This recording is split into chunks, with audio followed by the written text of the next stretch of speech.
All right, first co-located pod. I don't know what to talk about today. We never talk about. Remember that one time Shell tried to get us to do a pod and then we didn't know what to talk about? When was that? It was at your house. It was right before Burning Man, I think.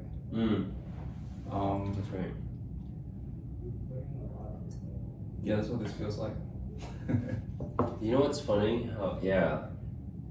I remember being so put on the spot in that moment and not being able to conjure anything. But yeah, she was like, "Alright guys, now the camera's on, Mm-hmm. let's have a conversation." Mhm. And I was like, "Wait, what?" Yeah, just literally frozen deer in headlights type situation. Yeah, that was probably disappointed her then. Do you know what number this is?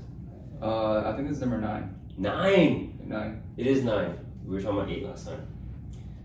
So Okay, this so is, last week we were talking about weekly challenges. yes. So I do want to talk about that today, just in Yes. case we come up with something. Yeah. I don't remember what else we were talking about, but the weekly challenge thing stuck out to me. Weekly challenges definitely stuck out. I think we actually had a really good debrief retro Mm-hmm. last time. And I think the challenge idea actually had a little bit of traction in my mind Mm-hmm. because I was thinking about, it's kind of like interrogating my personality in general Mm-hmm. and even yours, that I think a lot of what we naturally do is we like to tell people about something, right? Like kind of unpack it, maybe see it from a different point of view. And I think in both of our cases, we have had access to, experiences, like outlier experiences, Right. right? In our own ways. And so I think challenges could also be a fun way of giving people access to an outlier experience. Like things that maybe you've always wondered what it'd be like to go through a week with only your your watch, right? Or something, and so, for me in the past, just those weird physical challenges. So Yeah. that's what I remember. I feel like you've always done challenges more than I have. But the challenge that we talked about that intrigued me was trying to go a week without our cell phones. Mm-hmm. But obviously, there would have to be some logistics worked out with that since we both have work. And I think everybody uses it's pretty much dependent on a cell phone nowadays. But we were talking about, well, what if we just use an Apple Watch? Yeah. And obviously an Apple Watch, if you have the data plan, it serves similar purposes to a cell phone. Obviously it doesn't have every single feature, but you could feasibly see how that could work. Someone text messages me, they're just getting a yes or no response, or maybe a memo if Mm-hmm. I'm up to it. But then you can't lose yourself on Instagram for an hour. I'm extremely supportive of that. Just before this pod, we were talking about how we really want to tackle, just as a personal thing, our phone usage, overusage, addiction. I'll be strong, at least on my side for that. So, I'd be all for it. And I always like that sometimes creativity comes out of constraints. Mm-hmm. I can't even anticipate how I would reorganize my life, right, to make sure that I wasn't caught, out of position, because everything you would need to do in your phone, you could if you just plan your day to be maybe, for example, we're in a co-working space right now. Right. All you need is Wi-Fi and your laptop, and be in a spot to work, quote unquote, because this is what we're talking about, work, right? We still use our laptops. Yeah. For communication and stuff. I'm trying to think how that would even work.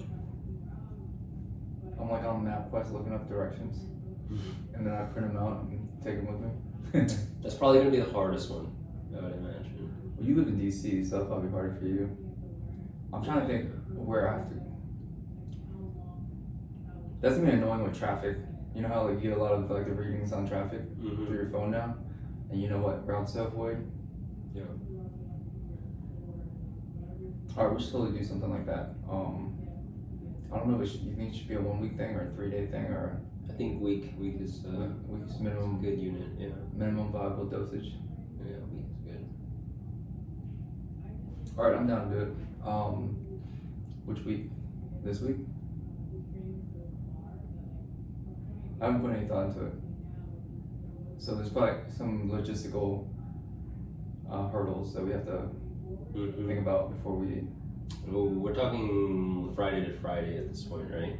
Sure. Yeah. So I mean, again, this is literally the start of the exercise because, like, we're asking ourselves, is there anything within this week that I need my phone for Okay, I'm flying out on Saturday, and I need my phone for that. tomorrow? No, next Saturday. Oh, you mean we'll be done. Okay, yeah, we'll It's be Friday ready. or Friday. All right. Let me think. I don't even think you'd actually need your phone. Let's work backwards. Okay, Yeah. let's say you were allowed to use your phone, but let's say I only let you use the calling function, the texting function, and one app. What app do you pick? You would probably be GPS. So Google Maps. Yeah. You want to pick like Instagram or something? No, because the thing is I'm incentivized. You know what I mean? Right. I'm trying to curb something, so there's an element of also self-imposed restriction. I'm trying to think if apps didn't exist on a phone and it was just a single device, how much somebody will pay for it. Because back in the day when they had Garmin, right? Mhm. Those little Yeah. standalone GPSs, those are probably $100 a pop. Yeah. So the fact that now you have on your phone, you have this $100 worth of value on your phone. Now, if Instagram wasn't on the phone and you had to buy a standalone device to have Instagram, how much would you pay for that? Mm-hmm.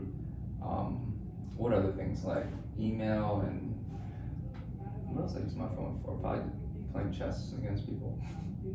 Yeah, I think that ship has sailed. TikTok. I think it's too much of an alternate reality at this point. Oh, yeah. The entire substrate has changed, unrecognizably. There's,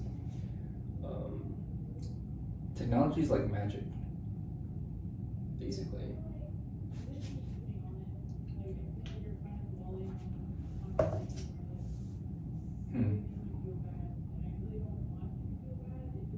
Yeah, I'm trying to think what my top 3 apps would be.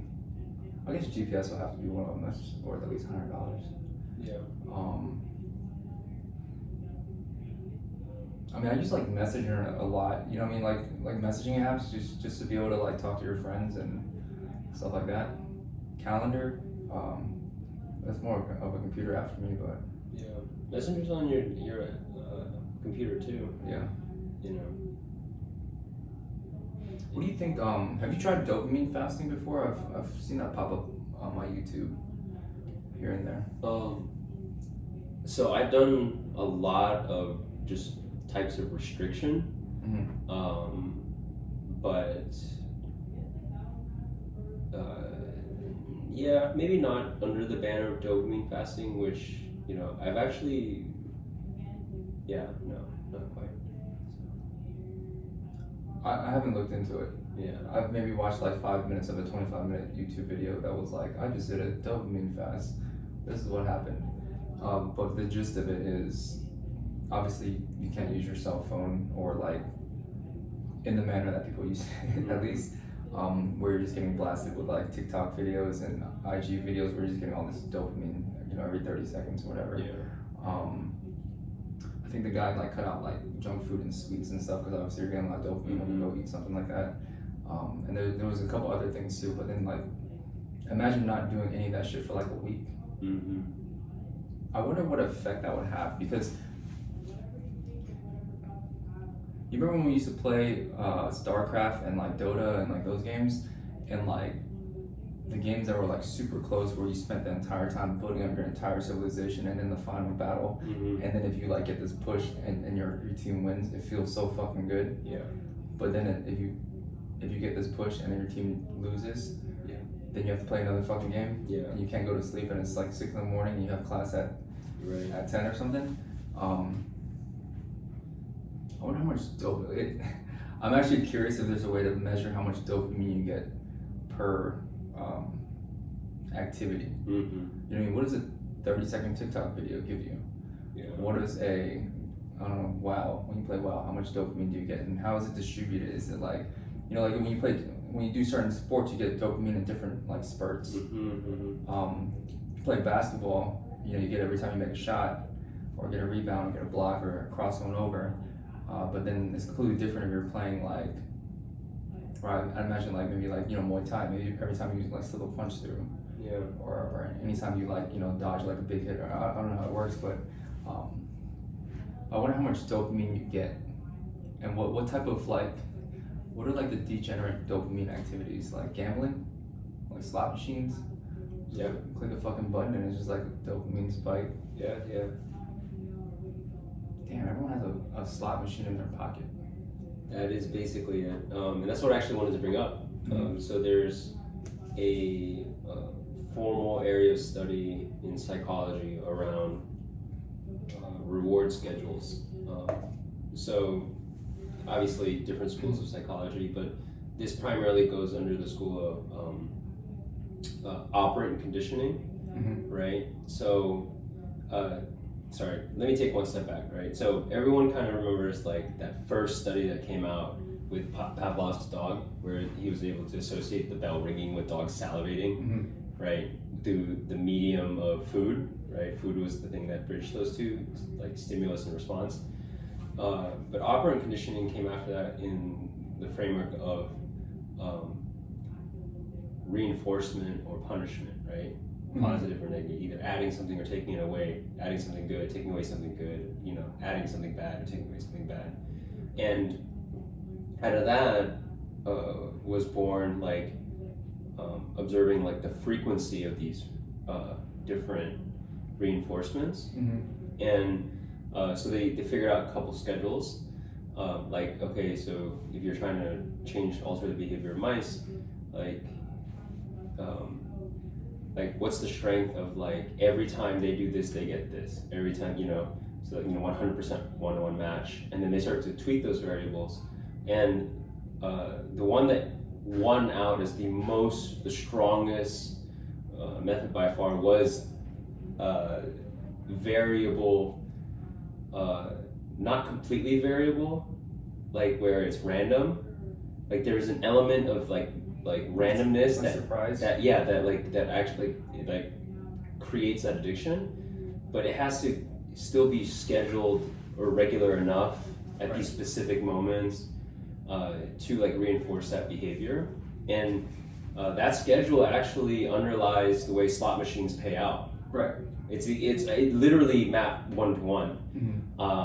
And what's funny is where I'm kind of thinking about this is like, you know, I don't think you necessarily meant it to be like strictly like how much dopamine, like in a volumetric sense, but it's more maybe it's hard to talk about the brain because like there's a cause and effect, and like you're literally rewiring the brain, and so maybe it's just like a frequency thing that causes the strength of that dopamine reward.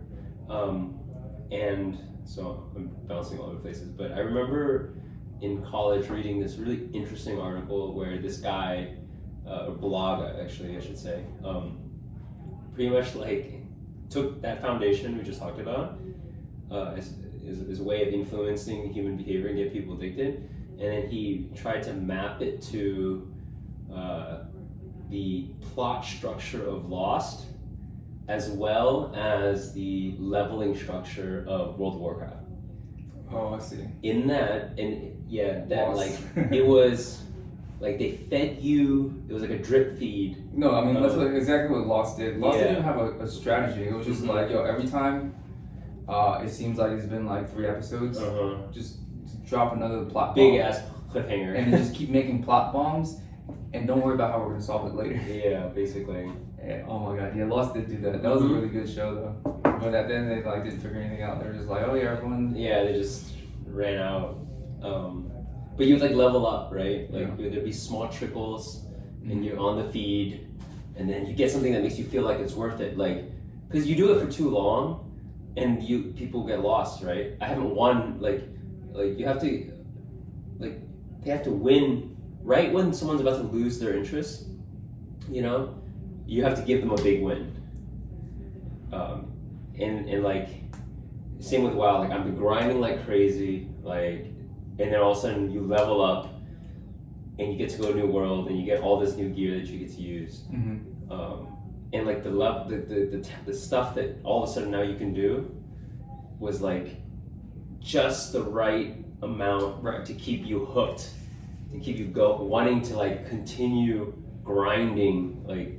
And so both of these are infinite things, right? So it's a frequency thing, like to create like a routine, kind of like a habit, but then also like you change the amount that you're getting each time. And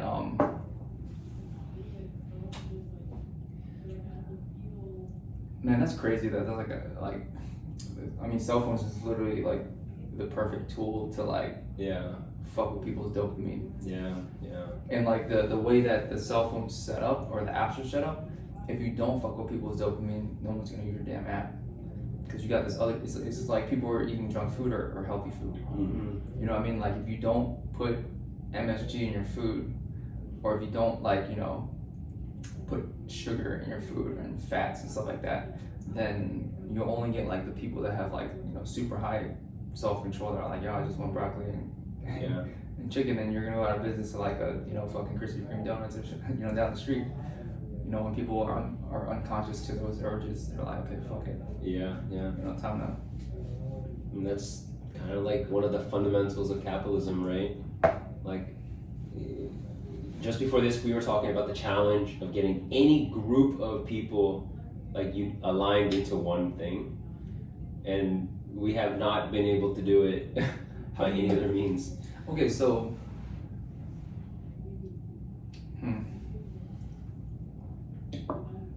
So I mean, so knowing how the dopamine reward system is supposed to work, obviously we can manipulate it.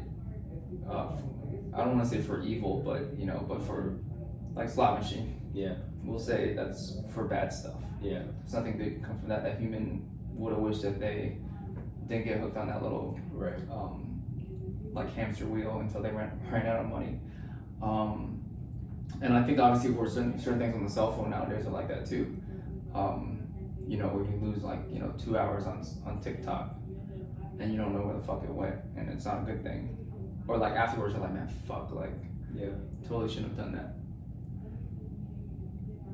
But then sometimes you see like people that are able to, not like overcome that, but like they're able to get the dopamine reward system to attach itself to something that's like a huge positive, like where they, like let's say like I know like in like let's say Kobe Bryant, like in his time there wasn't a cell phone and stuff like that, but obviously it was like video games bullshit that we were like playing, where the dopamine supply you're getting from that was probably decent for like, you know, 13-year-old kid or whatever, but not in the same regard of like now, you know, it wasn't the same.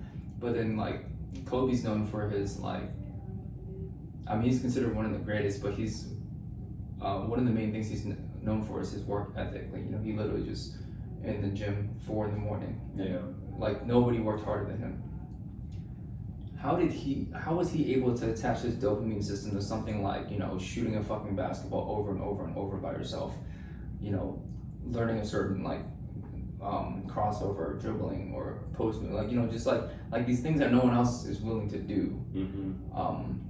Is there a way that you can like, because I mean obviously clearly there's ways you can manipulate it for bad, but are there ways that you can manipulate it for good? And it sounds like it's much harder to do. Like the bad stuff is like junk food's easy to, you know, like if I put a fucking cake in front of you and was like, yo man, you can eat as much as this you want. It doesn't take any motivation. But if I was like, hey man, if you can stick to eating like, you know, like a healthy diet, like you know, for long enough, then you'll start seeing a 6-pack. You'll be like, yo, get that shit away from me, man. Yeah. Oh, that's the whole concept of gamification, right? Like you can gamify education. You know, pop into Duolingo and it's bright, and it's on my phone, and it's shiny, and it gives me tokens and all that kind of stuff, right? Education makes a lot of sense in that, and so yeah, you can certainly manipulate it for good. And so there was a conversation started a couple of years ago in the tech industry, specifically on this topic, actually. Like the ethical, like, and also I work in tech and I'm a designer, right? So I'm very close to Right. being able doing that manipulation, and a lot of tech professionals were leaving and starting actually oversight groups and nonprofits around like ethical good on design. And then there was also a book that came out called Hooked by Nira Ayal, I think. I've heard that book. Yeah. Read that too. It's a big product book, people. But it's on that premise too. It's like, hey, like I'm a neuroscientist. Let me like deconstruct it out, and like we have to like be responsible. So I think the levers are there, and to use for good, and it's not. I don't even think it's an option, honestly, at this point in time, because you're gonna lose. I mean, if 80% of their world outside is interactive, engaging, and tapping, rewarding them in these ways, and then if they have to sit down for 90 minutes and look forward in a line, right, and just like listen to see some things on, it's not going to win. So education stands out to me as a big one. But one thing I kind of wanted to touch on. And it kind of reminds me of the neurodiversity stuff that we talked about in the last topic. And I'm speaking out of my element, just leading on like a general undergrad degree, right? Right. But what I understand is that when you examine animals from a evolutionary perspective, like the brains that we share are structurally literally just like layers added on top. Right? So like inside of our brain is a lizard brain. Right. It looks exactly like a lizard brain. Right? And then as you go up the animal kingdom in terms of like sentience and cognition, you literally just add like more brain and so I think what humans are known for, and dolphins, all that kind of stuff, is actually the prefrontal cortex. So it's literally the chunk that sits right in the front, like slapped to the front. And that one is really, really focused on exactly what you said, delayed gratification, forecasting, all that stuff. And so I would imagine that individuals like Kobe are very strong in their development of their prefrontal cortex. There can be structural probably variations in what you're born with and how it changes, but I think more of whatever that is lends itself more to that longer term thinking. And I'll close on this and more of a personal anecdote for me, and it seems like this ADHD bit starting to come out a lot more in our conversation because it's like real to me. It's funny that we think about these dopamine hits in terms of like humans like scanning and surveying a digital ecosystem, right? Like bright notifications, ding, ding, whatever, novelty. But I find myself, when I'm a huge nature geek, grew up in nature, every single day almost, I was actually out in the creek with, finding animals, you know what I mean? And that was my dopamine hit. And arguably I was like saturating and inundating myself and finding like the same exact thing. Because I would be like, oh my God, frog. Oh my God, green frog, like blue frog, right? You know what I mean? Leaf. And then and nature itself gives you so much novelty. The brain is a novelty-seeking organ, right? Like nature gives you a ton to process, and that was equally as fun. Now, it's cool because I was getting sunlight and I was outside and moving my body, so it was like quote unquote good. But I'm still like latching my brain onto something, and it was still like it's not for some bigger goal, Yeah, I learned more about nature by doing it, but it wasn't like I was getting something on the internet. It wasn't my job, it was just fun. So anyway, I guess the takeaway from that is like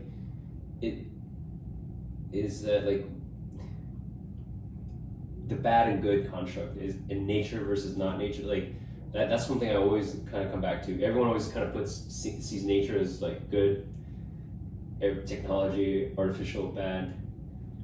Well, I'm trying to think. It's I guess when we say good and bad, there are certain things that are more obviously bad. Mm-hmm. When I say obviously bad, not obviously, I mean it's not obvious, but like, let's say like gambling, like sitting in front of a slot machine for like, 12 hours so you run out of money. Yeah. That seems bad. Yeah. You know what I mean? Like, maybe the argument with cell phones, I think you make an argument with cell phones, obviously everything's getting more digital. Is it that bad of a thing for, somebody to be on their cell phones? Because that's kind of where the direction everything's headed in. Mm-hmm. If you don't know the landscape of the cell phone, you can be like, you can make that argument perhaps. Yeah. And I guess you can make the argument even like if someone like, just every time they get their paycheck, they go and sit in front of a slot machine until they run out of money and they have to wait for the next paycheck. You can even make, well, if that's how they enjoy their, spending their time, then is that really like bad? Someone plays World of Warcraft for 12 hours a day, and then, the rest of the time is spent like sleeping and eating and shitting or whatever, and then just go back to the computer. Is that bad? Yeah. I mean, I'm not the one to decide that. But I guess it is a little bit of a. It just seems like unsustainable habits are quote unquote bad. Right.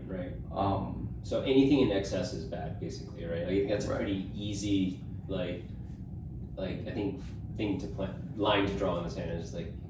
Perhaps tied to like the organism's like ability to survive, like in terms of health. Yeah. Like you're doing something where in the long term that's obviously detrimental to your health. Maybe we can just define that as bad.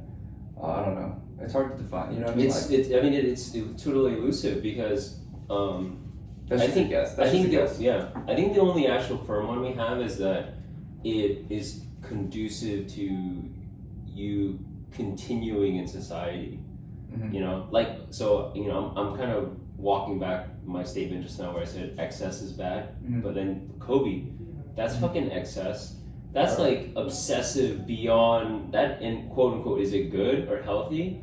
Well, like, sometimes athletes are actually some of the most unhealthy people. Right. Like the stress they put their heart through and their brain, like, you know what I mean? Like, they're not like, and it gets pretty ridiculous, right? Like, quote unquote bad or good, and it just so happens that society has a channel for a Kobe to go. Otherwise, you'd be like, if Kobe was your son, you'd be like, Kobe, you're doing a little bit too much. Like that's too much basketball. Like if he's like playing wild like that. Yeah, and he doesn't go anywhere because society doesn't like. But now esports is a thing. Right.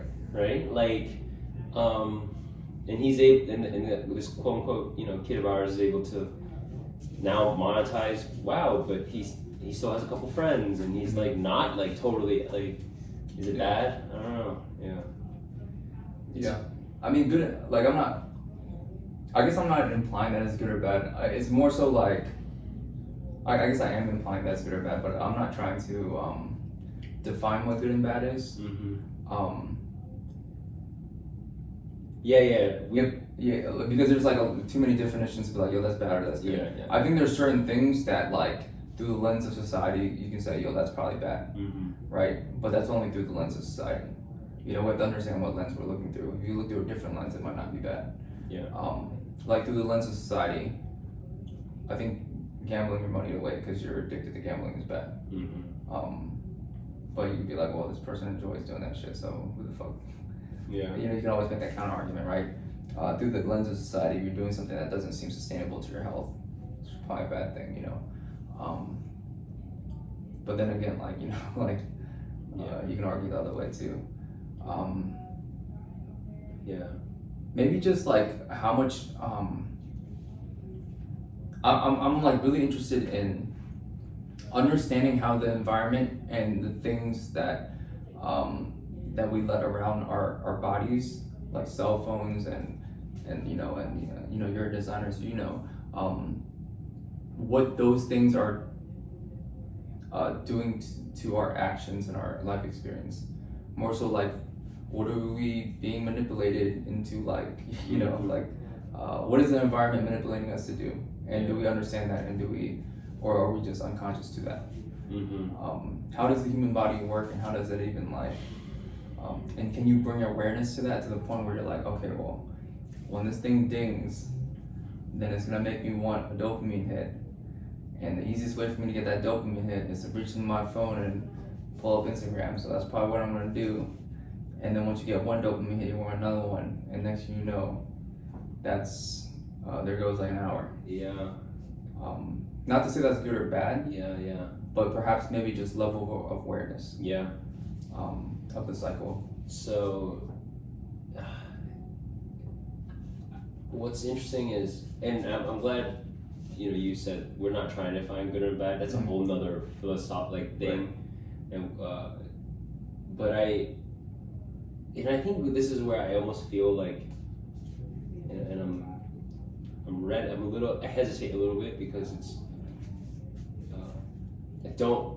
it's almost like a feeling that it's like our own class elitism coming out when I venture to this, is that good or bad also depends on what class you're in, right? Like, gambling is not bad for us because we had the education, the support network, the financial fiscal means to even play with money, right? And the wherewithal to kind of resist, because again, the thing itself is not bad or good, but the risk, the danger. But for someone who's more stressed, has less means, doesn't have as much leisure time to fortify their awareness and bring, they're just victims. And so at scale, is it something that we feel comfortable letting loose at scale? And then back to the phone argument, right? I think about how, especially with the rise of AI now, and people trying to find ways to not be redundant. What is the human niche now in a world, and how do we make sure that everyone can stay hanging on to that, whatever makes us human and relevant in the new world. And one of those things is to be very fluent in that digital world that's emerging, right? And what it's that looping effect too of the thoughts that you put out construct your reality, and your reality then inform, Right. And in a way, we are the creators of this digital world that we now play in, that also informs that. And what happens if we decide not to do that? Will we get left behind? Will we not be evolving alongside our own product, our own art? Right. I mean, I don't think the answer is to just get rid of our cell phones and not participate. You know what I mean? But I do feel like this is a personal intuition that I'm speaking from, not a set in stone. I haven't put a lot of thought into this, is what I'm trying to say. But I do feel like the awareness or the unawareness around it is where my main focus is. You know what I mean? Are we aware of, for instance, 10 or 15 years ago, when people were running around, sleep is for the weak. You only need 4 hours of sleep, and you gotta fucking rise and grind and all this shit, right? If you're saying that from a place of okay, I'm aware that when I don't get sleep, the natural processes of my body can't do this, can't do that, can't do this. Yeah. And then it puts me in a state of below performance. But I'm willing to sacrifice that because I just think the extra 4 hours is worth it, versus a place of just unawareness. You're unaware that the phone is connecting to your brain in this way, and it's making you do this. You don't have a choice once you get into that loop and you're on your phone and you're in that loop and you're unconscious. You don't have a fucking choice. This loop's just gonna play itself out for the next hour, and obviously you're probably gonna enjoy it too, but you don't have a choice either. Yeah. You know what I mean? And I think the level of awareness is what matters, Mm-hmm. to me at least. And if you choose to indulge into, Yeah. you know, to be like, you know what, for an hour, I'm gonna watch Netflix. I don't give a fuck. You know, that's it. Or I'm gonna be on my phone. I'm gonna like, cause I enjoy it. Yeah, yeah, yeah. Then I think that's a different. That's like a different conversation than like, hey, like, or I mean, you know what I'm trying to say? It's like it's a different I conversation. totally get what Because you're I'm not gonna judge somebody Yeah. in either case. Yeah. But I do think like it doesn't hurt Mhm. anybody. In fact, it probably helps a lot of people to have more awareness around how that mechanism works. Mm-hmm. And I'm actually curious if at any point there'll ever be like, I mean, because like, okay, like we've been around long enough to see like certain things like come and go, like where it's like super casual, and then it becomes like, oh shit, smoking is actually really fucking bad for you. Yeah. We need to ban it in all places. And actually, we used to be able to smoke this shit in restaurants, bro. Yeah, I think When I- doctors and hospitals even. Yeah, when I was working at Ruby Tuesdays, there was a smoking section. You know, everyone was just Yeah. smoking, and obviously, if you have one smoking section in the restaurant, the whole restaurant's pretty much a smoking section. Basically, yeah. You know what I mean? And it was just super casual. But now, like, you know, like if someone's smoking a cigarette in a restaurant, you're like, what the fuck are you doing? Like, Yeah, you know what I mean? Like, you probably can't even put a smoking section in a restaurant right now. Mm-hmm. And then like sleep, the thing with sleep, you know, we saw when there was a time when people were like, yo, you don't need more than 5 hours of sleep, Yeah. like unless you're not trying to like grind or whatever. You know, sleep is for the weak. I'll sleep when I'm dead. But then now it's like, yo, like the human body functions on 8 hours of sleep. If you're getting anything less than that and it's like suboptimal, you're gonna be underperforming, and it's not just gonna be your performance, but it's gonna be your entire hormonal system, and it's gonna be out of balance. You don't get enough REM sleep, your memories don't get like stored long term, so then you know, it's just like all this shit that fucks you, and then you're like, what the fuck?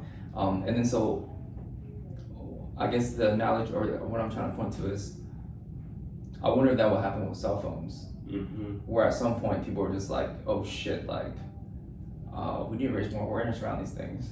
Yeah. And then once that happens, what the meta for that would be? Because I mean, I don't think it's an absolute bad thing, like all around. Obviously, like, you know, cell phones are Mhm. amazing. Yeah. But perhaps like not all of it is good. Yeah. Yeah. I mean, I don't know. Yeah. I mean, I think past evidence indicators are not encouraging, man. Like the march of media technology. I know we're talking about technology at large, but I'm just going to say it's media, Mhm. really, right? Like it's hasn't stopped, you know. Like TVs. I mean, honestly, at the point of TVs, we could have said, "Look, it's not good for you, right? Like you're literally just sit. Like, I mean, have you seen kids watch TV? Even I myself, like they're just glued, and we're talking about a very archaic medium at this point. Like that was pretty bad. Right. And then the commercials that came up, and then Right. the way that like one program was bled into the next, and so I think we had an opportunity there to kind of even I think even the advent of TVs should have scared us enough, you know, to kind of maybe like pump the brakes. But you can't pump the brakes, because if you're the one that pumps the brakes and someone else doesn't, then they're gonna get all the, you know what I mean? Like if like let's say I don't know, like let's say NBC was like, yo, TVs are crazy, we're gonna Yeah. stop here, because internet's gonna be even crazier. We're not even gonna make a website. Obviously, that company just goes out of business, Yeah. and then someone else does it. So it's almost like you're surfing this wave and you have to be on it. Mm-hmm. But what's the most optimal way to stay on it? You know, obviously with the advent of TV, with the advent of internet, and then with internet, it wasn't even like, you know, internet when we were kids wasn't even like the thing it is now.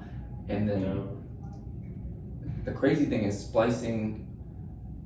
Okay, making everyone a fucking creator. Anybody can be a creator. We're creating shit right now. Yeah. You know, anybody can be a fucking creator. Yeah.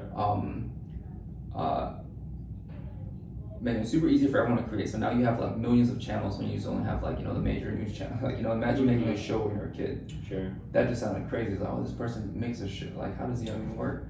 But now you just, you know, put your cell phone down and just like, hey, you want to have a a podcast or whatever bullshit, and then now you have millions of inputs from like creators everywhere, and so you have extremely like niche information, and then you attach that with AI or machine learning to build an algorithm to be like, yo, this is the shit you're really gonna fucking like. Watch this, and then that algorithm gets stronger as more people participate into it, and then so the stuff that's popping up in your feeds is just like it's like the most dopamine you're gonna fucking get.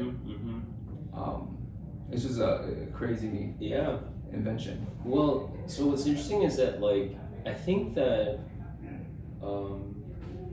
some of the concerns that you're raising up are the very reasons why people were so jazzed about the internet when it first came on, because it represented a symbolic break from these powers that could control what you saw, how you saw it, how it was just like hitting our kids and you know, brainwashing that group of people and that group of people, because the early internet was fully democratized.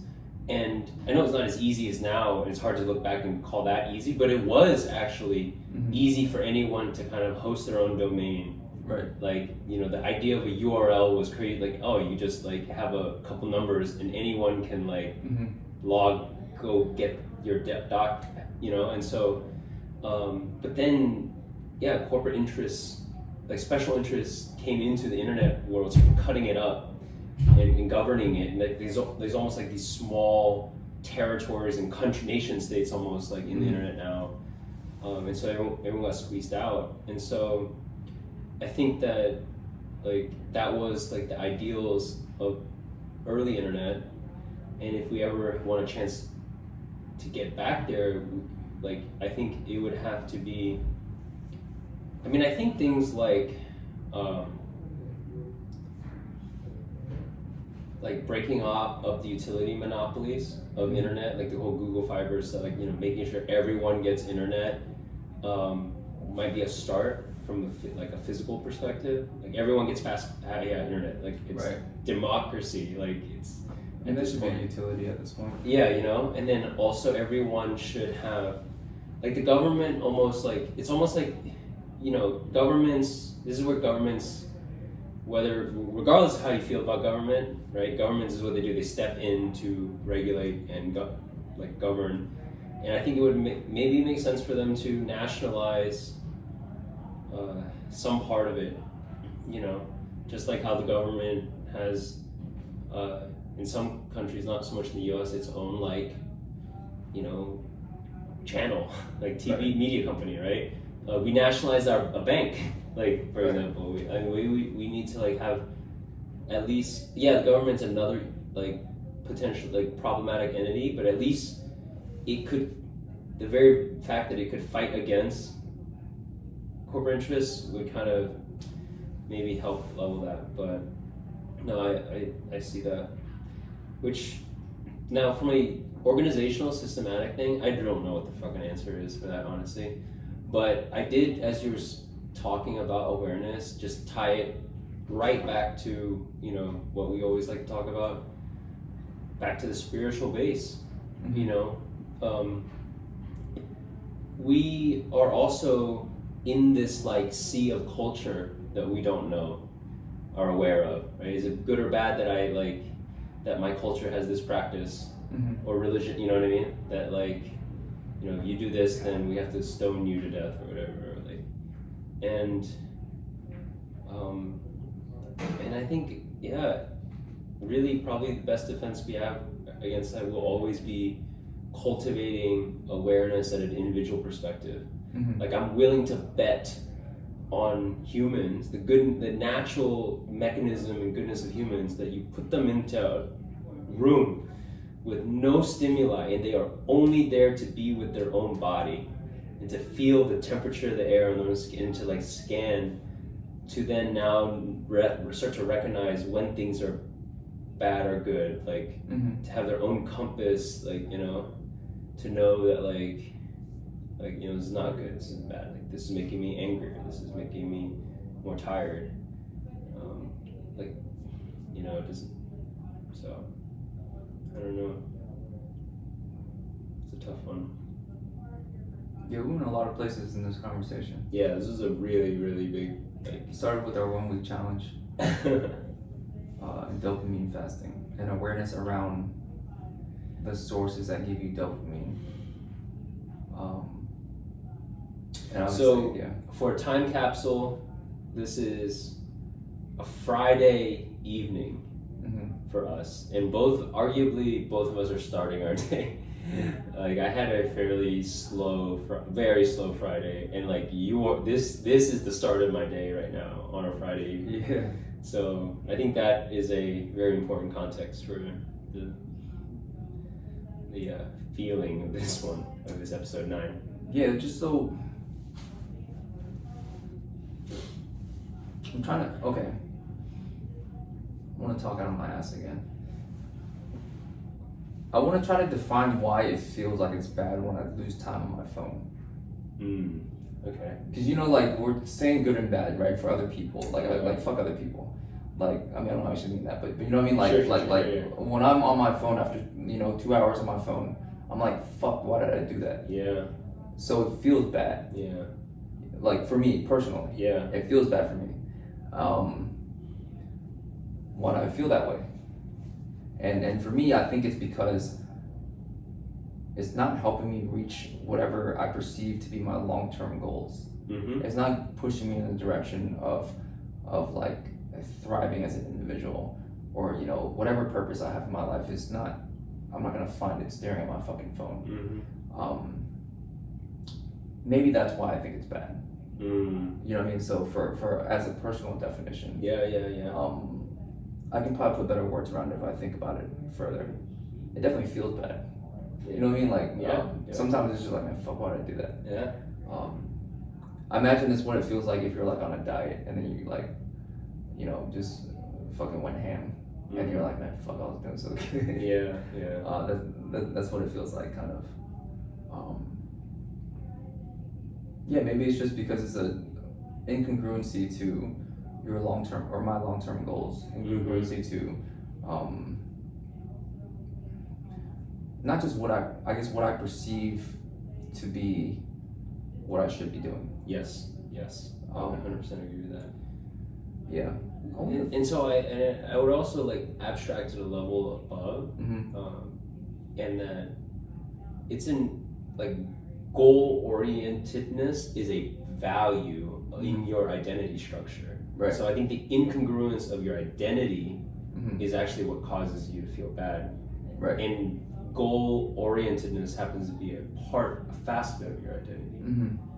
Just like anytime you do anything that is in violation of your identity or principle, like you said something mean to somebody and you made them sad, right? And you were like, wait, I'm not in your mind, I'm not a person who's mean or unkind, and so that's why you feel bad. Right. Man. So it goes back to the ego, which is that our construct of identity, right? It's kind of what we use to refer to ourselves. Yeah. I feel like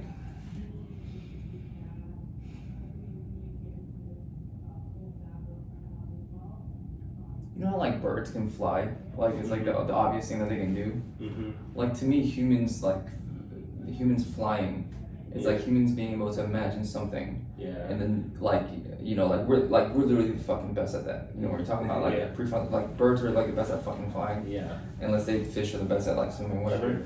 Like humans are the best at like thinking of something complex in their head. Yeah. And then being like, okay, what's the best way that I can get this fucking imagined idea into this physical reality? And they go and fucking build it or whatever, or they tell like 10 people to get them excited, and then the 10 people help them build it, and now like this building or whatever the fuck they built that used to not exist except for only in their head now exists in the real world. Like some animals can probably do it to like a very primitive degree compared to a human. Yeah. Monkeys can probably like communicate somewhat, but they can't think of like imagine building the fucking pyramids. Like ain't no monkey building a fucking pyramid. Yeah. It has to be a human monkey. Yeah. And then the human monkey has to also like be able to think of how they're gonna do this and then convince or not convince, but like enslave, like, you know, like thousands and thousands of other people for like however many fucking years it took to erect this pyramid. And so like, to me, a human that doesn't do that, it's like a bird that doesn't fly. Yeah. Right? And I think the phone can be a tool that helps you do that, but it can also be a tool that distracts you from doing that. Mm-hmm. And so on a personal level, that's probably why I'm like, man, fuck, like, Yeah. I just wasted like 2 hours playing chess Yeah. on this fucking phone, playing 1 minute chess games against, like, I mean, they can be fucking bots for all I care, you know what I mean? Like, Right. you know what I mean? And then so for me, it's like, you know, you're not like flying, and not only you're not flying, but you're not even like close to it. You're just, I don't know, doing something else, you know? Mm-hmm. And so perhaps that's why I think it's bad. Yeah. Yeah, I think you touched on something super important there. It's actually one of the big guiding laws, like, of my life is the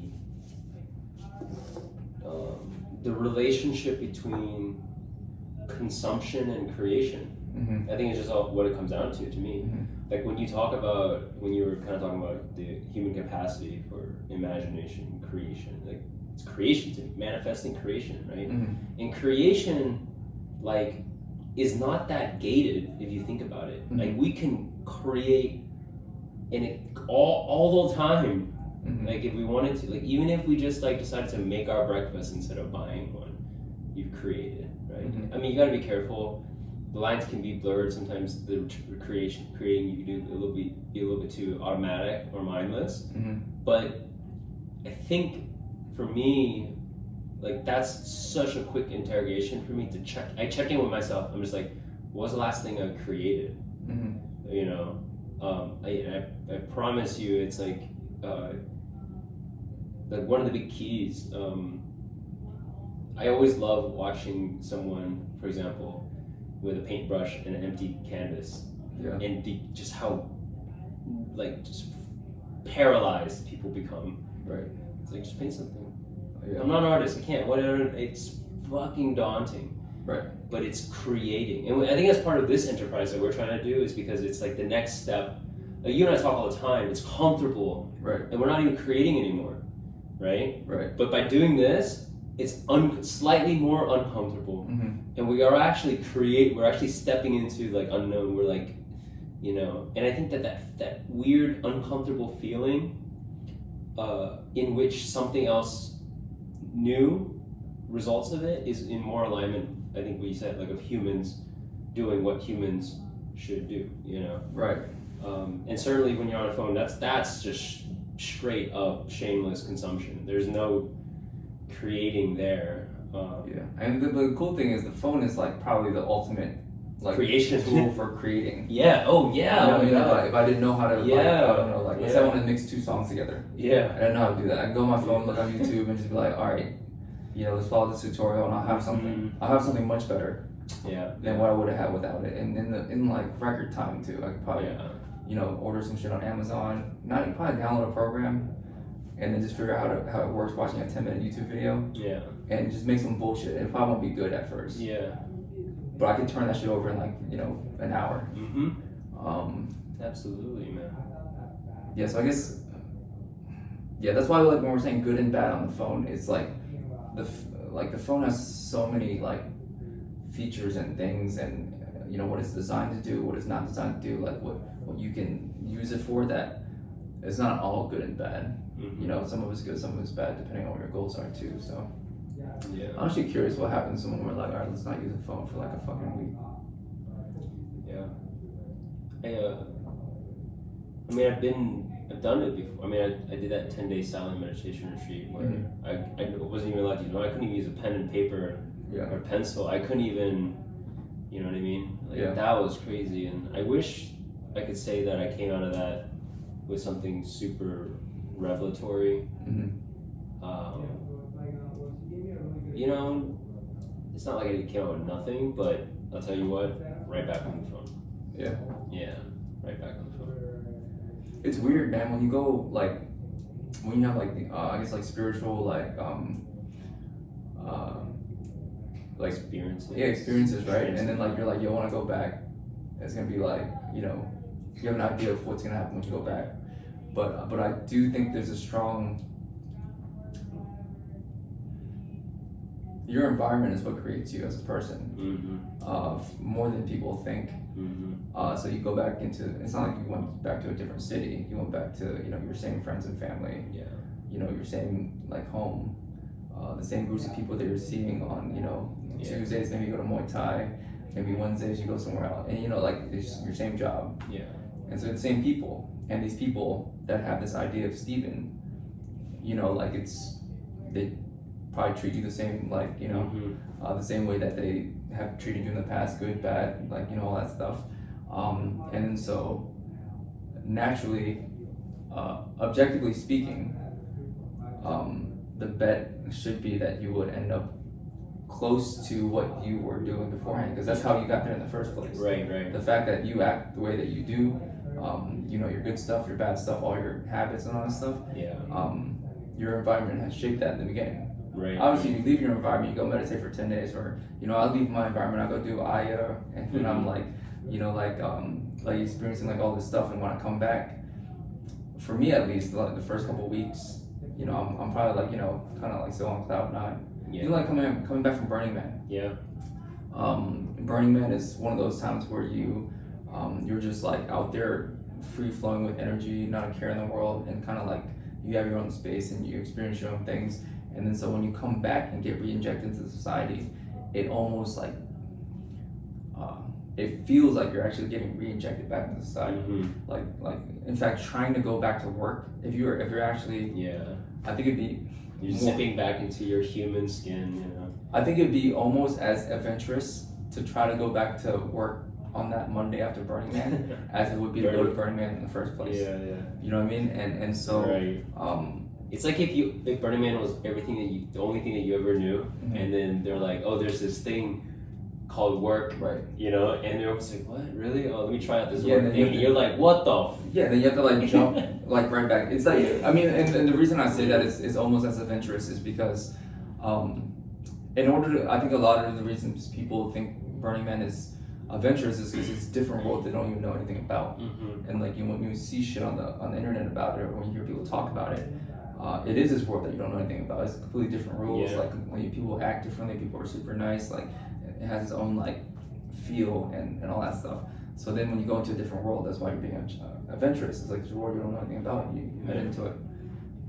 But once you're in the Burning Man world for like like the week or week and a half or whatever, and then you come back to society, it's almost like the world you left, like like you've been away, even though it's only been a week and a half, feels like you've been away forever. When you come back in, it's almost like you don't really know that world the first couple of days you get back in. You kind of have to rediscover yourself within it. But then surely enough, over time, as your friends treat you as they do, your boss or the people at work or your family, whatever, then you start slipping back into like Steven before Burning Man, and I don't think it ever goes back 100%, but I think it gets closer than you would think. You know what I'm trying to say? Like 90-95% or something like that most of the time. Although I don't know, just from my own personal experience though. I mean, I would put out there that you could experience that at a much deeper level just by being in another country for an extended period of time. Like when I came back here to the US from Thailand, it was such a huge shift because culture just permeates everything that you do, right? All the values, all the way people act, like, I mean, just every little thing. And no, for sure. And it's just inescapable because the other thing and this is part of the reason why I also love traveling and also talking to strangers, because I feel like there is always that release in that they don't know you, right? Like it was interesting to me when I realized that, like, when I talk to you, right, Hag, I talk to you in a very specific way, right, very specific, different than the way I talk or act, sit up, even like around, like, and what mediates the way I do it is not me, and it's not you, it's what I think you think of me, right? If you think of me, if I think that Hack thinks of me in this way, then I do what I can to either reinforce or Right. nudge that image, or you know what I mean, depending on how, Right. like, man, It's not even how you are. yeah, It's how you think I think you I am, are, yeah, and then that becomes part of how you act. right. Like if you, for example, if I think that you think that I'm like unreliable, right, and I'm just like, oh man, Hack thinks I'm unreliable. I forgot that one. You know what I mean? Right. I act like I'm an unreliable person trying to prove, like, show, like, you know, who wants to be seen as unreliable, right? Right. It's just gonna happen, and so you end up downloading all of the, like, 2 degrees separated of, like, you know, just based on external projections. I wonder if that's why. You know how they say like you're the average of the 5 people you hang out with most. Mm-hmm. If Yeah, how it's you interesting. if how you think, I think you are, Yeah. is a feedback loop that actually affects how you are Yeah. as a person, Yeah. then that means it matters a lot who you hang out with and what they think of you. What they think of you, right? Because it's like an unconscious feedback loop that's gonna make you be who you're gonna end up being. Yeah. Right. So it's not about like not giving a fuck, right? Mhm. And not caring what other people think. It's about caring what the right people think and Right. caring about it deeply. Like, yeah, I really care what Hack thinks about me because he's someone I hold in this level of estimation. But I don't care what, like, you know, Right. like this other guy person thinks of me. Yeah, that's interesting. What does that mean as far as what energy we should be putting out? Probably just means we should always be putting out good energy at people regardless, then, right? Yeah. So I think that is the whole, like, you know, you're the average of 5 people you hang out, is a good mechanism, almost training wheels to Right. get to a place where you're self-liberated and authentic. Because really, when I say that I'm the average 5 people I hang around and, like, I choose the 5 people, Right. I'm not actually choosing people. Right. Like, it has nothing to do with you. Right. I'm choosing the ideal you represent, the principle. And principles, ideas, and virtues are, like, they are agnostic, right? They're just good in a vacuum. And so you can realize you can just choose those, like, to start and act, just measure yourself up against those and act in accordance with those from the start.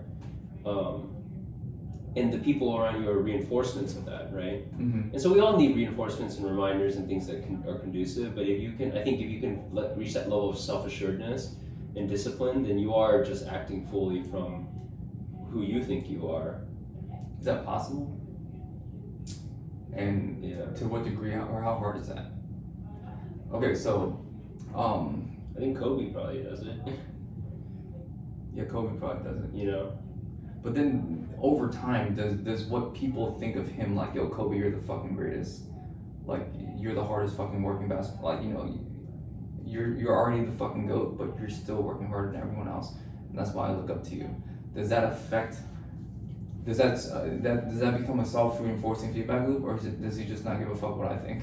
I think he's able to rise above that at every level, break through, right? At every level. Yeah, at every level, right? There's probably the guys who are, like, the best at their high school, and they bought into that, and they couldn't break through that ceiling, and then at every level, and even within pro, there's levels, and then to be a Kobe, you literally actually do not give a fuck,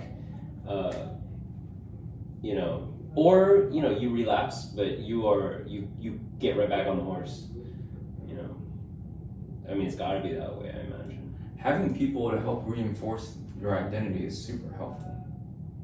Yeah, and you know what I'm just thinking about now? That means that, like, arguably at the highest level of this, the highest altitude, you're actually wanting to surround yourself with people who are immune, operating off that same level of self-assuredness and as immune as you can be, right? Like, that's the trait. That ends up being the trait. To immune to, like, other people's opinion of them? Yeah. yeah, like you said, how does Kobe actually also start to regress because, like, you know, he's being subjected to those forces?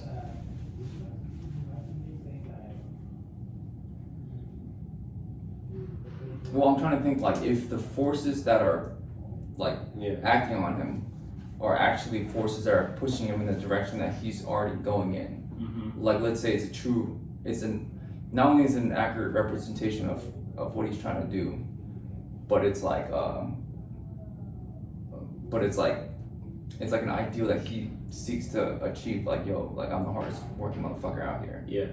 Then you're saying that doesn't help him, or does that help him because it like gives him more? You know what I'm trying to say? Like maybe someone else is like, oh, yeah, Kobe's just an arrogant prick. Like he didn't give a fuck about that. Right. Next, Right. but then like somebody that truly like sees Kobe for who he is, Mm-hmm. and then like tells him or whatever. Let's just say it's like his brother or someone close to him in his life. Does that not help him, or does he like see an opinion for what an opinion is? So he's like, all right, well, it's still just your fucking opinion. I don't care if it's my idea or not. Do you know what I'm trying to ask? I see what you're trying to say. Yeah. Like, yeah, it almost certainly. you think it derives helps. from a place within, Yeah. as opposed to, like I guess like someone else's story. I feel like we might be talking about a 51%, 49% situation. Yeah. Like almost certainly, it's good to have the support structures around you. But I think you should always, always bias it towards yourself Mm-hmm. as much as possible. You're the only master of your own domain, and also because it might be a slippery slope, or like I think a theme that we kind of talk about in this cast is like, how can you be aware when things are slowly encroaching on your mastery, Mm-hmm. like your awareness, your mastery, right? Like how can you be aware that it's happening? Mm-hmm. And I imagine for someone like Kobe, he just never gives it a chance to like come in the door. Right. Like I'm always gonna just look through the window, Right. but not that it's not helpful. So. Yeah, there's a lot of different places I can like there's a lot of jumping off points here that I think are super interesting. I don't know if I have time to touch on any of them, but I'll just name the points. Yeah. And then if it seems interesting, we can go down that route. Sure. Okay, one of them is when we're talking about the EOS system, we're doing a lot of like culture changes within HCH, right? Trying to get What is EOS again? entrepreneurial operating system. Yeah. And then within that, the first step is kind of understanding your vision as a company, your company's purpose, your company's focus, your core values, which is like the rules of engagement, pretty much on how people in your company should act, and then putting all that shit out there so everybody under this one umbrella starts kind of rowing in one direction, getting the right people in the right seats, articulating your vision to the point where it's so clear that everybody in this environment, kind of like your human body can all operate as one unconsciously. You don't have to do anything to make your heart and your lungs like kind of like pump and breathe in the right rhythm. And when you want to walk, you just think of it and you start walking. You don't have to do anything. Sure. Like it acts as one already. It's all connected, right? Yeah. But obviously, when you have 150 fucking people and you're trying to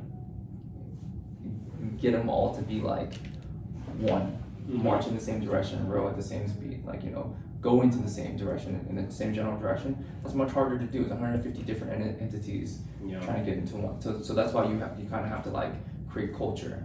Yeah. And to me, what culture is you're building the habits of a group of people.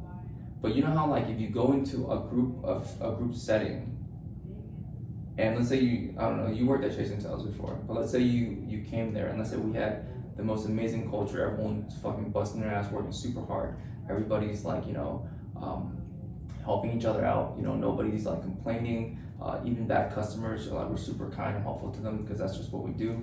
Like it'll take you like maybe a couple weeks to pick it up and you'll probably fall right into the same like the same like collective like attitude and habits, right? Yeah. Does that relate to the Kobe thing in some level? It's like what everyone believes to be true in a group becomes true for you as well. Yeah, I think so. For sure. So, but if you're Kobe, you don't give a fuck. You know what I mean?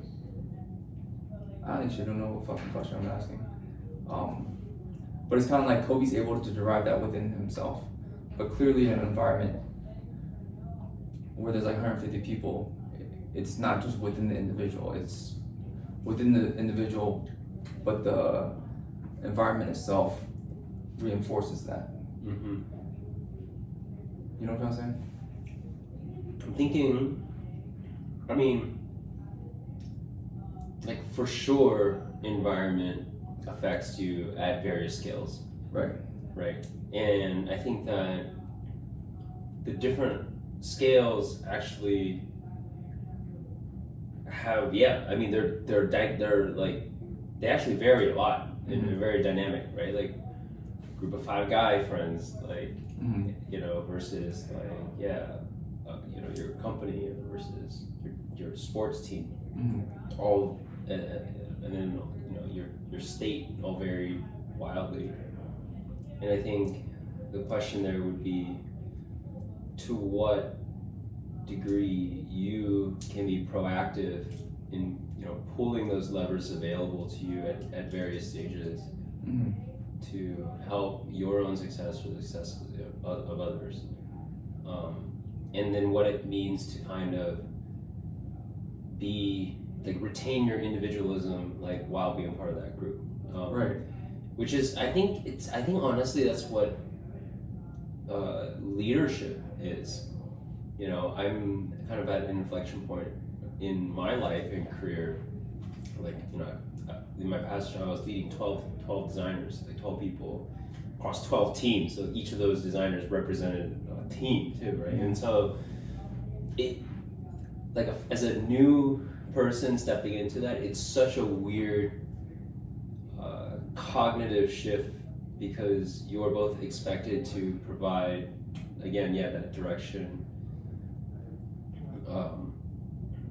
but also like surrender to the group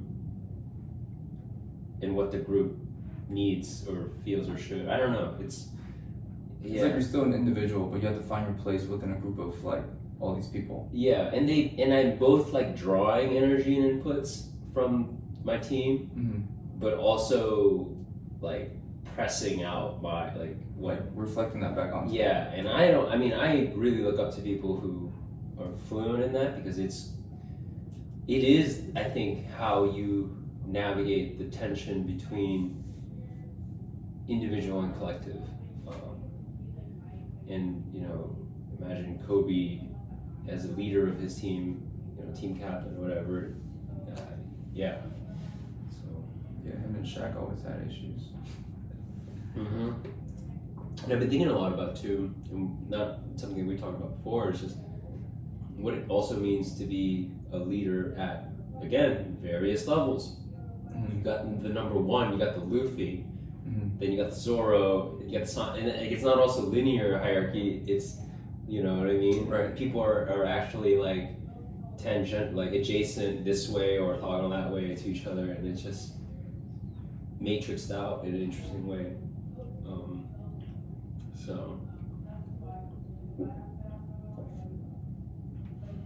Yeah, that's always an interesting thing about individual and collective. Yeah. Like those lenses. Yeah, I was gonna say, I mean, recently, you know, like when Shell passed, right? She was like super close to me. She was one of like the people that had the strongest idea of hack, but like a very ideal, like, idea of hack. You know, kind of like and she's like a living, breathing, like, reminder. Yeah. Every day. Yeah. You know what I mean? And then so, it was quite an interesting experience to go from having that and then like not having that. because the guardrails of your story and the direction that you're going in is so highly influenced by certain people that when you lose like one of the guardrails, and I mean you still kind of know who you are, right? But like it's different when you're not like reminded like physically every single day by like a person, and you knew Show as somebody that like gasses people up. Yeah. You know what I mean? So it wasn't just like she understood the idea of hack up and how I got to this point. She understood like the she's like helping me tell the future part of it too. You know what I mean? It's kind of like it would be like if like I don't know, like if somebody believes in you, it like makes you believe in yourself and the story that they tell. Because I mean, humans attach themselves to like stories, and the story of yourself is the most powerful story that you attach yourself to, right? But you're not the only one that writes that story. Yeah. I'm sure, you know, you obviously play a really big role in that. But I'm sure the fact that we've been friends for a long time, and I'm like, yo, Steven, man, like all the shit you've been doing, like, you know, you're so capable of this shit. I can't wait to see what happens next.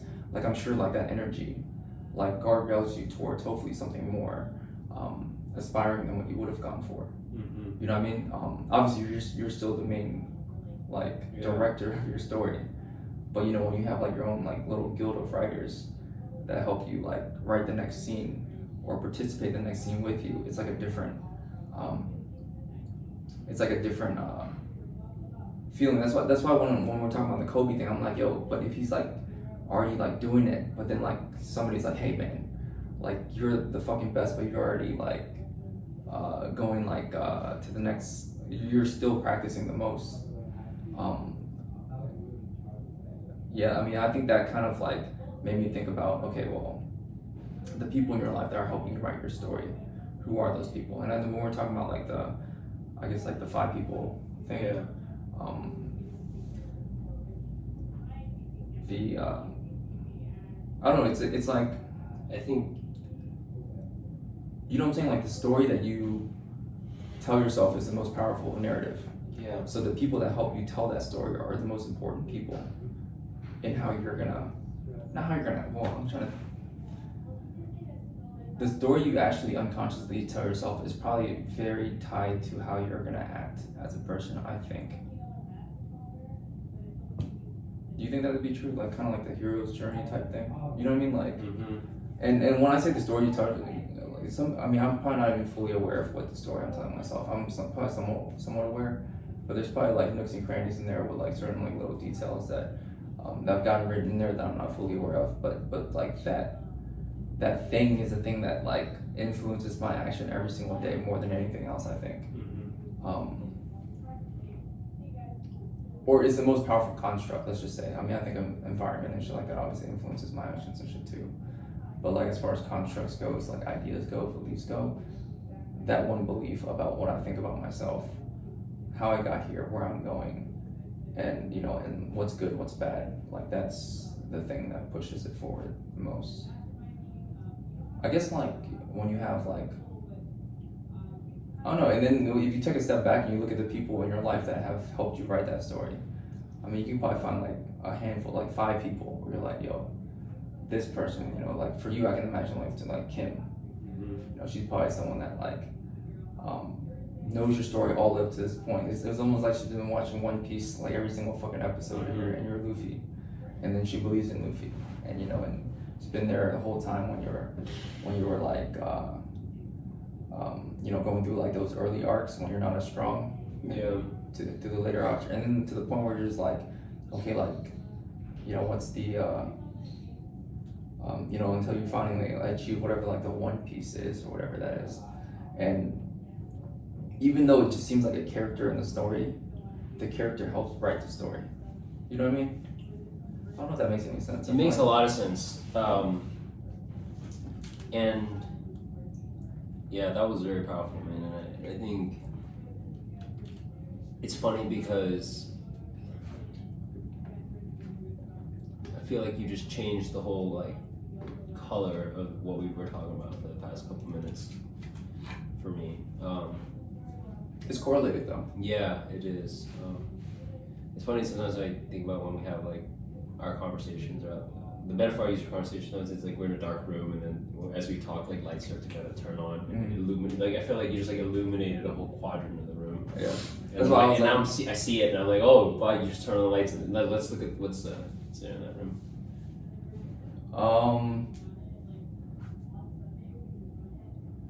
Here.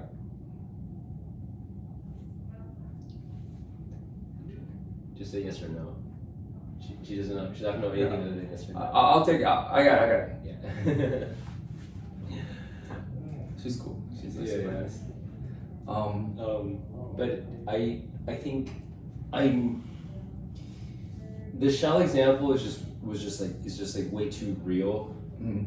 I think, and I get what you're saying now, and I almost feel though like I'm just running with this. From when you need to. Rather than me being able to like pin it down on some kind of like feature of humans, Mm-hmm.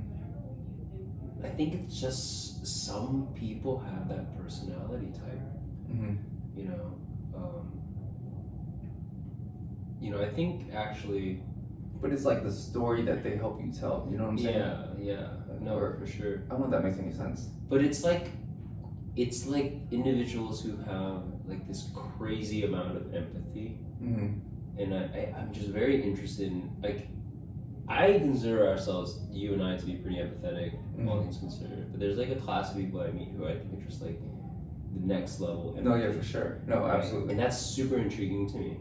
And I Yeah. think people like that who serve as these guardrails, as you mentioned, Mm-hmm. they have a level of empathy such that they are you, like they have such a high resolution, high fidelity download of you Mm-hmm. that it is such a reinforcement of the you Right. out of body.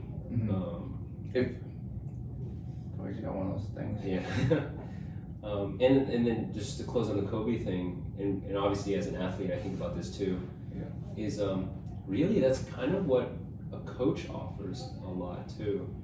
A good coach. So yeah, a good coach. Like coaching is really interesting because you're so active. You are an active part of the organism that is like Mm-hmm. that the athlete or whatever sport, whatever arena is happening. Like you're in it. Like you might be older and like now into different, but you're like not. It's not like a sunset role. Like coaching is like in. No, it's like a different thing. Yeah. It's a different role, but you're in it in. as much as you're in it as much as like the players in it. Yeah. Oh yeah. If you're a good coach, I think. Mhm. I think there's definitely bad coaches. Yeah. But if you're a good coach, you're fully committed. Yeah.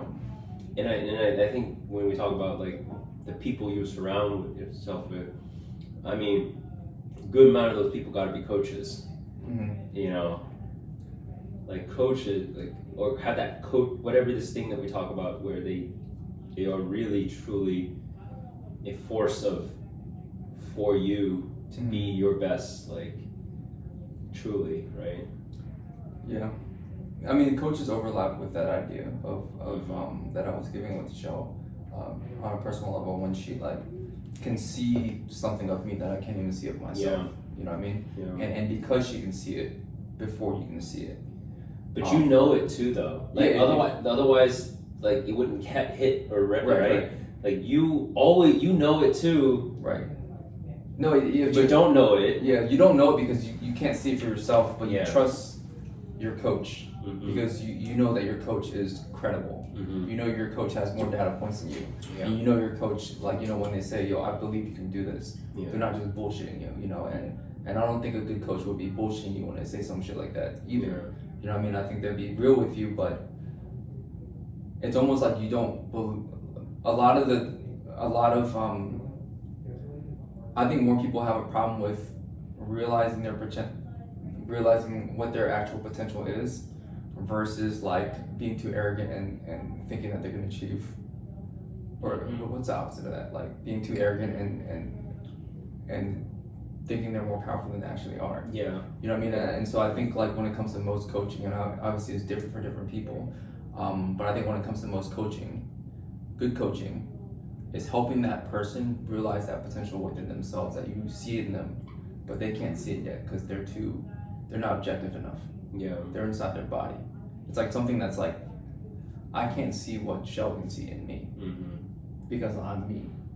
You know what I mean? And similarly, Shell can't see what I can see in her. Yeah. And we played a similar role for each other, where we're like, yo, like you could totally, Yeah. if you knew what I knew about you, you could totally do this thing. And you're like, what the fuck are you talking about? Yeah. You know, what you like, and you're like, all right, whatever. Let's not talk about it now, but we'll come back to it. And then Right. obviously you come back to it every time you see them on at least a, maybe not on a I'm telling you this right now level, but on a how I treat you level. Because I Yeah. actually believe this. Yeah. You know what I mean? I don't even have to think about how I treat you because I'm gonna treat you like I know what you're capable of being. Oh wow. You know what I'm trying to say? It's Yeah. It's like when I see something inside of you, like let's say, and I know you're not this, but like let's say you're someone that didn't really believe in yourself, but I was like, yo, fucking Steven has such high fucking ability. You know, like as a good friend, when I see you, I'm not gonna be treating you the way that that you would treat yourself if you didn't believe in yourself. I would be treating you the way that I think I should treat you based on how the potential that I know that's within you, that's like about to awaken, right? And then over time, even if it's not like a purpose thing, not even on purpose, just how I talk to you, things like that, I think eventually that those actions subliminally will create the world where, you know, hopefully it helps it come out. Yeah. Or it helps you realize it within yourself. Right. You know what I mean? And I mean, this is like law of attraction stuff. yeah. Basically, right? Like you act in a way, you act like a person who is already that thing. You are that thing. They're interesting, right? Like I can't even. They're so hard. What is this shit? Yeah, This probably shouldn't be in here, So right? we have these like tropical smoothie shakes with some sort of really difficult to crack nut. Like I don't know how I'm supposed to. it's so hard. That's the thing. I don't know how much of those I swallowed, but like they're just like it's like coconut shell almost. Like you know, like the hard outer shell of a coconut, not the inside part, like outside part. Yeah. That's funny. So You want to grab soon? yeah, let's try. Alright. This is the first in-person setting. First in person, number 9. Oh man, the next one is double digits, man. Double digits, that's a big deal.